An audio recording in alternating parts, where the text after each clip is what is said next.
Why 1 minute praisings work? Let's look at a few examples. Maybe then it will be clear to you why 1 minute praisings work so well. I would like that, said the young man. One example is when parents first help children learn to walk. Can you imagine standing a child up and saying, walk? And when he falls down, you pick him up and spank him and say, I told you to walk. Instead, you stand the child up, and the first day he wobbles a little bit, and you get all excited and say, he stood, and you hug and kiss the child. The next day, he stands for a moment and maybe wobbles a step, and you are all over him with kisses and hugs. Finally, the child, realizing that this is a pretty good deal, starts to stand on his legs more and more until he eventually walks. The same thing goes for teaching a child to speak. Suppose you wanted a child to say, give me a glass of water, please. If you waited until the child said the whole sentence before you gave her any water, the child would die of thirst. So you start off by saying, water, water. All of a sudden, one day the child says, Voila. You jump all over the place, hug and kiss the child, and get grandmother on the phone so the child can say, Voila, voila. That wasn't water, but it was close. Now, you don't want a kid going into a restaurant at the age of 21 asking for a glass of water, so after a while, you only accept the word water and then you begin on please. These examples illustrate that the most important and natural thing to do to help people become winners is to catch them doing something approximately right in the beginning. Then you move on toward the desired result. So, the key in the beginning, the young man said, is to catch somebody doing something approximately right until they can eventually learn to do right. You have got it, said the manager. By setting up a series of goals, they are establishing targets that can be more easily achieved. At work and in life too, you don't have to catch a winner doing things right very often because good performers catch themselves doing things right. But people who are learning benefit from praise and encouragement from others. The young man asked, is that why you observe new people a lot in the beginning or when your more experienced people are starting a new project? Yes. Most managers wait until people do something exactly right before they praise him. As a result, many people never get to become high performers because their managers concentrate on catching them doing things wrong, that is, anything that falls short of the final desired performance.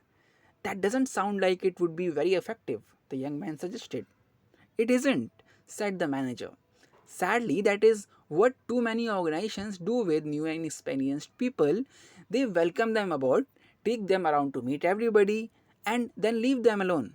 Not only do they not catch the new people doing anything approximately right, but periodically they zap them just to keep them moving.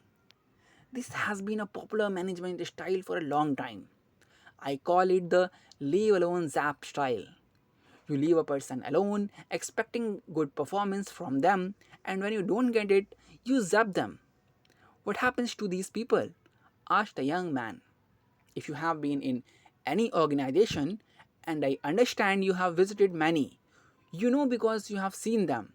They do as little as possible. The young man laughed. You are right, I have seen it. Then he added, working with that kind of a manager, you can understand why so many people don't enjoy their work. The manager agreed. That's so true. And they are also not engaged in what they are doing or very interested in doing good work.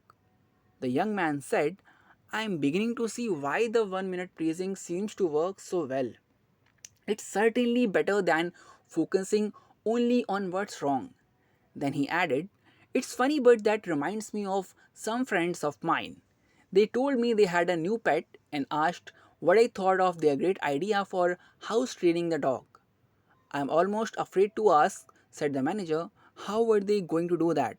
They said if the dog had an accident on the rug, they were going to take the dog, shove his nose in it, pound him on the butt with a newspaper, and throw the dog out the open kitchen window into the backyard where the dog was supposed to do his job. The manager laughed. Then they asked me what I thought would happen with this method. I laughed because I knew what would happen, and it did. After about 3 days, the dog pooped in the floor and jumped out the window. The dog didn't know what to do, but he knew he had better clear the area. The manager roared his approval. That's a great story.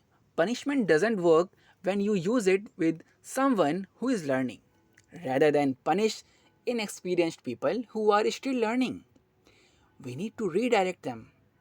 That involves resetting clear 1 minute goals to make sure they understand what's expected of them and what good performance looks like. The young man asked, "So, after you have done that, do you try to catch them doing something approximately right again?" Precisely. In the beginning, you are always trying to notice situations where you can give a legitimate 1 minute praising. Then, looking the young man straight in the eye, the manager said, "You are a very enthusiastic and receptive learner. That makes me feel good about sharing the secrets of 1 minute management with you." They both smiled. They knew a 1 minute praising when they heard one. "I would rather have a praising than a redirect," the young man said. "I understand now why 1 minute goals and praisings work. They make good sense. But why do 1 minute redirects work? Why 1 minute redirects work? We will understand it in the next video.